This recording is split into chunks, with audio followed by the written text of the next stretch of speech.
বলেন আপনার ভাইয়ের সাথে কি আমার রিলেশন হয়নি? এটা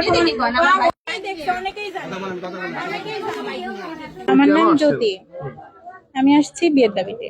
3 বছর শারীরিক সম্পর্ক হয়েছে, এখনো রানিং আছে। আমি 10 দিন আগেও ডিম প্যালেস হোটেলে থেকে আসছি। আমার সন্তান আছে, আমার হাজবেন্ড র্যাবের চাকরি। আমার আর আল্লাহ দিলে আমার বাপের বাড়ির আর্থিক অবস্থা ভালো। আমি ও বিয়ে করতে চাইছে, আমিও বিয়ে করবো, সংসার করে খাবো। ওর সাথে আমার 4 বছর ধরে রিলেশন, আর 1 বছর এমনিতে কথাবার্তা হইতো, আর 3 বছর শারীরিক সম্পর্ক হয়েছে, এখনো রানিং আছে। আমি 10 দিন আগেও ডিম প্যালেস হোটেলে থেকে আসছি। তার প্রমাণ আপনারা যদি 10 দিন আগের প্রমাণ বুধবারে যদি চেয়ে থাকেন অবশ্যই পাবেন। এটা একটা সিসি ক্যামেরার একটা কোনো কিছু অবশ্যই দিবে না দিবে। আর আমার ফোনে এই ফোনে প্রমাণ ছিল, আমার হাত থেকে ফোন কেড়ে নিয়ে গেছে। সকালবেলা কয়েকটা পরমাণিক আসছিল, তাদেরকে দেখানোর পর আমার হাত থেকে ফোনটা কেড়ে নিয়ে সব ডিলিট করে দিচ্ছে। আপনারা তো নিজ চোখে দেখছেন, এটা বলেন দেখেছেন কিনা? দেখছেন। তারপর এখন আমার ফোনের লকটক আমি কিছুই পারতেছি না, এই যে এভাবে আসছে দেখেন। তাইলে এখন একটা মেয়ে বিয়ের দাবিতে যেহেতু আসছে, আর ও আমাকে সবার সামনে স্বীকারোক্তি বলে দিছে। ও চাচা ছিল, সবার সামনে বলছে যে আমাকে বিয়ে করবে, আমাকে সংসার নিয়ে থাকবে। তো আমিও বিয়ে করবো, সংসার নিয়ে থাকবে। এখন কে কি বললো না বললো তা দেখার বিষয় নাই। আমার জবানবন্দি নিয়ে তারা থানায় গেছে।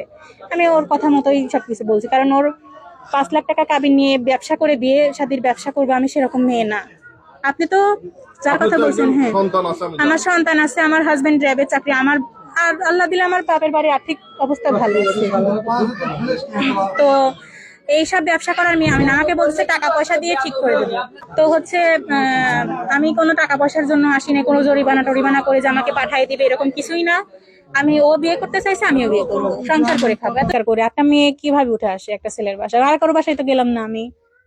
আমার কাছে আছে কিছু ডকুমেন্ট, আমার মোবাইলটা কেড়ে নিয়ে এরা ডিলিট করে দিছে সবকিছু। আর তাছাড়া সকালবেলা থেকে সবাই দেখছে, না একতরফা কিছুই হয় নাই।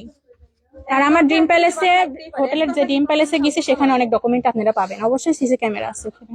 3 বছর ধরে যাতায়াত করতেছি, জানবেন না। আমি এখন বিয়ে করতে চাচ্ছি, ও বিয়ে করতে চাইছে, সংসার করতে চাচ্ছে। কোনো মানে আইন মাইন কোনো কিছু মানি না। ও সংসার করতে চাইছে, আমি সংসার করবো, এতটুকুই। আমি সকালবেলা আসছি 10টার দিকে।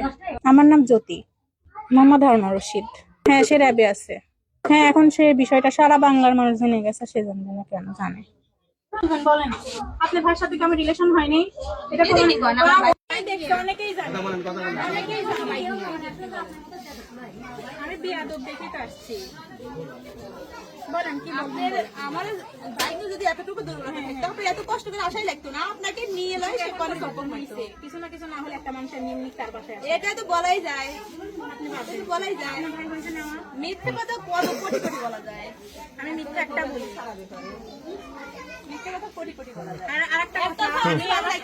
থেকে কোনো স্বর্ণ অলংকার কোনো কিচ্ছু নিয়ে আসিনি। আমি শুধু সাদা মানে এইটুক পোশাকে আসছি একটা করে, আর এই ফোনটাই নিয়ে আসছি, যেটা আমার টাকার ফোন কিনা। আমার সারা গায়ে কোনো গহনা ছিল না। আমার গহনা গাড়ি আপাতত সবই আছে, আমার ব্যাংকেও টাকা আছে। কোনো ব্যাংকের চেক টেক আমি কিচ্ছু নিয়ে আসি নাই। একটা ব্যাগে কাপড় চোপড়ও নিয়ে আসি নাই। আর মিজান আমাকে টাকার কতক্ষণ দিন কিচ্ছু নিয়ে আসি নাই। আমি এক কাপড়ে বের হয়ে আসছি। আমার ঘর ভরা ফার্নিচার, ঘর ভরা কাপড় চোপড় সবকিছুই আছে আমার কিচ্ছু না। আর এখন আপনার আইন বলেন আর যা বলেন, ও বিয়ে করে সংসার করতে চাইছে, আমিও বিয়ে করবো। হসপিটালের পাশে আমার বাসা শেখ শুনছেন নাকি জমিদার, সে আমার দাদা, আমি তারই নাতনি। কিছু বলেন নাই, আমার জন্য বিয়েটাই হয়, আমি বিয়েই করবো। ও যাবে না কেন? চুরি করলে কখনো স্বীকার করে যে আমি চুরি করে ধরা পড়ছি? কোন জায়গা দেখছেন আপনি? এটা আমি কেমনি নিয়ে আসছি? আর কারোর বাসায় গেলাম না, সারাদিন আসি। বলেন আমাকে থানায় যেভাবে বলছে, আমি থানায় বলছে, আমি সেটাই বলছি। এখনো সে একই কথা বলছে। আমার ফোনে এখন বর্তমানে কিছুই নাই, আমি কিভাবে দেখাবো? আমার তো আমি নিজেই নেই এখানে, তো আমি নিজেই প্রমাণ।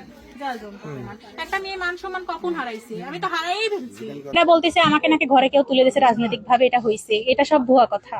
আমার সুজন মানিক, এরা রেজাউল মোল্লা নাকি আমি চিনি না তাকে, তাদেরকে জানি না। এরা নাকি আমাকে ঘরে তুলে দিচ্ছে। এরা কেন আমাকে ঘরে তুলে দিবে? ওরা তো ঘরে তুলে দেওয়ার কেউ না। ও আমাকে বলছে আসতে, আমি আসছি। এখন অস্বীকার করলে তা আমার ব্যক্তিগত ব্যাপার বা ওর ব্যক্তিগত ব্যাপার।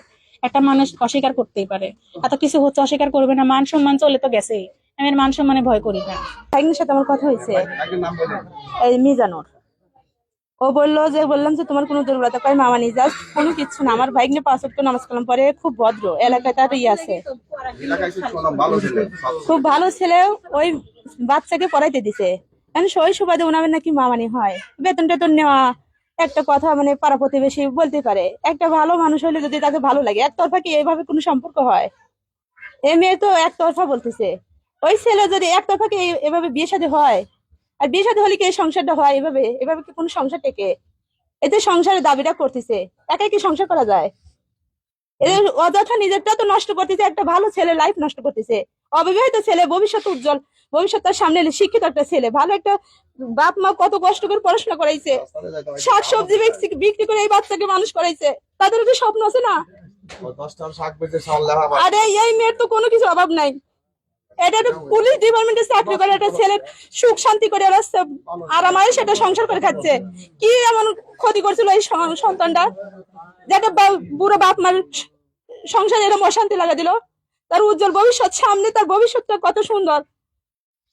সে পড়াশোনা শেষ করে একটা স্বপ্ন দেখতেছে, একটা ভালো ঘরে ভালো ফ্যামিলি, ভালো মেয়ে আমি সংসার করে, বুড়ো বাপ মা বৃদ্ধ বাপ মা তার আশ্রয়ে মানুষ হবে। আর এই কি স্বপ্নটা নষ্ট করে দিচ্ছে মানুষের পড়াশোনা, এই মনের আবেগে, শুধু আবেগে। আবেগ দিয়ে কোনোদিন জীবন চলে নাকি? এই আবেগে সবকিছু নষ্ট করতেছে এই মেয়েটা। আল্লাহ একজন উপরে আছে, মানুষের ক্ষতি করে কেউ কোনোদিন ঘরে যেতে পারবে না। একতরফা কোনো কিছু হয় না।